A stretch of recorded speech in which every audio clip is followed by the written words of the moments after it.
हर हर महादेव। ओम नमः शिवाय। साथियों, स्वागत है आपका मेरे चैनल साहित्य संगम पर, जहां आप सुन रहे हैं शिव महापुराण के द्वितीय खंड का 33वां अध्याय। तो सूत जी ने कहा कि हे ऋषियों, इतनी कथा सुनकर देव ऋषि नारद जी पितामह ब्रह्मा से कहने लगे कि हे पिता, दक्ष के यज्ञ विध्वंस का वृतांत मैंने सुना है।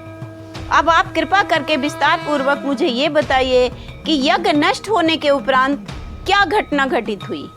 यह सुनकर ब्रह्मा जी ने शिव जी के श्री चरणों का ध्यान धरने के उपरांत उत्तर दिया।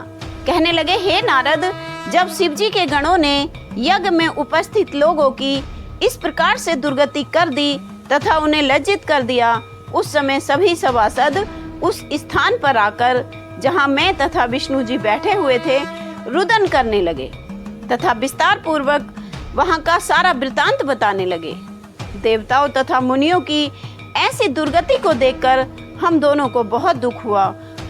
उसी समय जब सब लोगों ने त्राही माम की आवाज की, पुकार की, तब मैंने उन्हें समझाते हुए कहा कि हे देवताओं तथा ऋषियों, तुमने शिव जी को क्रुद्ध किया है और अन्य देवताओं के समान ही उन्हें जानकर तुमने बड़ा भारी अपराध भी कर दिया है। अतः अब तुम सब लोग शिव जी के चरणों पर गिरकर प्रार्थना करो और उनसे ही अपने अपराध की क्षमा मांगो। तीनों लोकों में ऐसा कौन है जो शिव जी के क्रोध को सहन कर सकता है। भगवान सदाशिव रौद्र होते हुए भी आशुतोष हैं। वे सेवा करने पर शीघ्र ही प्रसन्न भी हो जाते हैं। अतः तुम सब उनकी शरण में चले जाओ। तुम सब शिव जी के बिना यज्ञ में अपना भाग लेना चाहते थे, उसी का फल तुम्हें प्राप्त हुआ है। जो लोग शिव जी के शत्रु बनकर सुख प्राप्ति की कामना करते हैं, उनका अंत ऐसा ही होता है। जो शिव जी क्षण भर में ही संपूर्ण सृष्टि को भस्म कर देने की सामर्थ्य रखते हैं, उनसे शत्रुता करके किसी को किस प्रकार सुख मिल सकता है।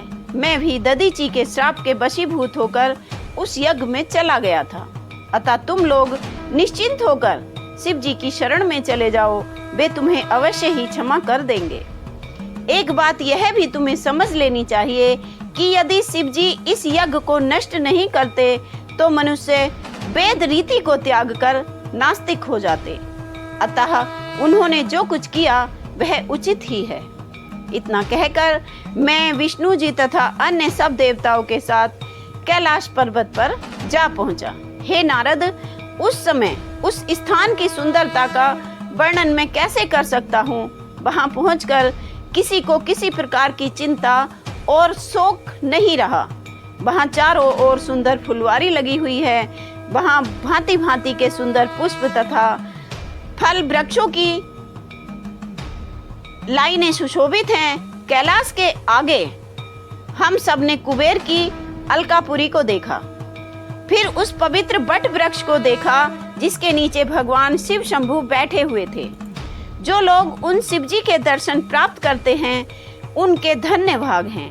महाप्रभु का इतना सुंदर स्वरूप था कि उसका वर्णन किया ही नहीं जा सकता। उनका शरीर अत्यंत कांति में था। उस समय वे वीरासन की मुद्रा में कुश के आसन पर बैठे हुए थे। तब मैंने, विष्णु जी ने, दधि गुप्त आदि ने, अन्य देवताओं एवं ऋषि मुनियों ने उन्हें प्रणाम करते हुए अनेक प्रकार से उनकी स्तुति की।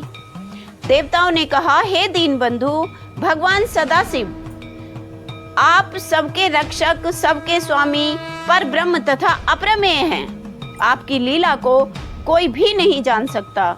आपकी जो इच्छा है वही होती है। हे प्रभु, दक्ष प्रजापति ने अपनी मूर्खता तथा अज्ञानता के कारण आपको अपने यज्ञ में नहीं बुलाया और नास्तिक बनकर आपके भक्तों का सम्मान भी नहीं किया, जिसके कारण वे सब उसे शाप देकर अपने घर को लौट गए। उसने आदि शक्ति का भी कोई सम्मान नहीं किया और उन्हें भस्म होने से भी नहीं रोका। देवताओं ने भी कोई हस्तक्षेप नहीं किया। अतः सब लोग अपने अपने किए गए फल प्राप्त कर चुके हैं। हमें आपसे कुछ नहीं कहना है, क्योंकि इसमें संपूर्ण दोष देवताओं का ही है। हम सबने आपको भुला दिया था। अतः अब आप हमारे अपराधों को क्षमा कर दें और कृपा दृष्टि से देखकर हमें निर्भय बना दें। हे स्वामी, यदि आप इस प्रकार दंड न देते तो धर्म नष्ट हो जाता, आपकी अवज्ञा होती, वेद की प्रतिष्ठा कम हो जाती तथा दक्ष का अहंकार और अधिक बढ़ जाता। अतः आपने जो कुछ किया वह सर्वथा उचित ही है। हे नारद, देवताओं तथा ऋषियों मुनियों द्वारा इस प्रकार स्तुति किए जाने पर मैंने तथा विष्णु भगवान ने सदाशिव की प्रार्थना करते हुए कहा कि हे प्रभु, आपकी माया संपूर्ण सृष्टि को अचेत किए हुए है। आप अपनी माया के द्वारा संपूर्ण सृष्टि के भुलावे में डाले हुए हैं और अपने 3 रूपों में संसार से उत्पत्ति, स्थिति तथा प्रलय कराते हैं। हे प्रभु, इस समय हम सब आपकी शरण में आए हैं, अतः आप हम सब पर कृपा कीजिए और हमें ऐसा वरदान दीजिए जिसके कारण दक्ष को पुनः जीवन प्राप्त हो जाए। आप भृगु देवता को नेत्र प्रदान कीजिए तथा भृगु ऋषि के क्लेश को दूर कर दीजिए। आपकी कृपा से पूषा अपने दांतों को पुनः प्राप्त कर ले तथा संपूर्ण देवताओं के घायल शरीर भी आरोग्यता को प्राप्त हो जाएं। हे नाथ, यज्ञशाला में आपके चलने पर यह सब बात पूरी हो सकती है। हम यह प्रण करते हैं कि भविष्य में आपके बिना कहीं कोई यज्ञ न होगा। हे नारद, हम लोगों की इस प्रकार स्तुति को सुनकर भगवान सदाशिव अत्यंत प्रसन्न हुए और मुस्कुराते हुए बोले कि हे देवताओं, हम कभी क्रोध नहीं करते तथा कल्प वृक्ष के समान सबको सुख प्रदान कराते हैं। तुम यह निश्चय जानो कि जो प्राणी जैसा कर्म करता है उसे वैसा फल अवश्य ही मिलता है, क्योंकि सांसारिक प्राणी माया में फंसकर सार वस्तु के सच्चे ज्ञान को भुला बैठते हैं। दक्ष ने जो कुछ किया उसका फल उसको प्राप्त हो गया। अब हम यह वरदान देते हैं कि दक्ष बकरे का मुख पाकर जीवित हो जाएंगे, भृगु मित्र के नेत्रों से देख पाएंगे, पूषा यजमान के दांतों से भोजन कर पाएंगे तथा सभी देवताओं के शरीर शीघ्र स्वस्थ हो जाएंगे। इतना कहकर शिव जी मौन हो गए। उस समय सब देवता प्रसन्न होकर जय जयकार करने लगे तथा यह कहने लगे कि हे प्रभु, आप अब यज्ञ में अवश्य चलें, क्योंकि आपके बिना वह यज्ञ पूर्ण न हो पाएगा। आप कृपा कर अपने भाग को स्वीकार करें। इस प्रकार देवताओं ने जब प्रार्थना की तो शिव जी ने प्रसन्न होकर यज्ञ में चलना स्वीकार कर लिया। उस समय की शोभा यह थी कि कोई देवता शिव जी पर चंवर ढुलाता चलता था तो कोई छत्र लिए चल रहा था और कोई उनकी महिमा का वर्णन करते हुए चल रहा था। ब्रह्मा जी ने कहा कि हे नारद, इस प्रकार मैं, विष्णु जी तथा अन्य सभी देवता जिस समय शिव जी के साथ चलते हुए दक्ष के यज्ञ मंडप में जा पहुँचे, उस समय दक्ष के पारिवारिक जनों को अत्यंत प्रसन्नता हुई। उसके बाद शिव जी की आज्ञा के अनुसार प्रत्येक कार्य को किया गया। जब दक्ष के शरीर में यज्ञ पशु का सिर लगाया गया तब वह जीवित होकर इस प्रकार उठ खड़ा हुआ मानो अभी तक वह नींद में सो रहा हो। शिव जी के दर्शनों को प्राप्त कर उसे अत्यंत प्रशंसा हुई। उस समय वह प्रेम में भरकर बकरे की जिह्वा से शिव जी की स्तुति करने लगा। हार्दिक प्रेम का सम्मिश्रण होने के कारण वह स्तुति परम पुनीत एवं परम सुंदर थी।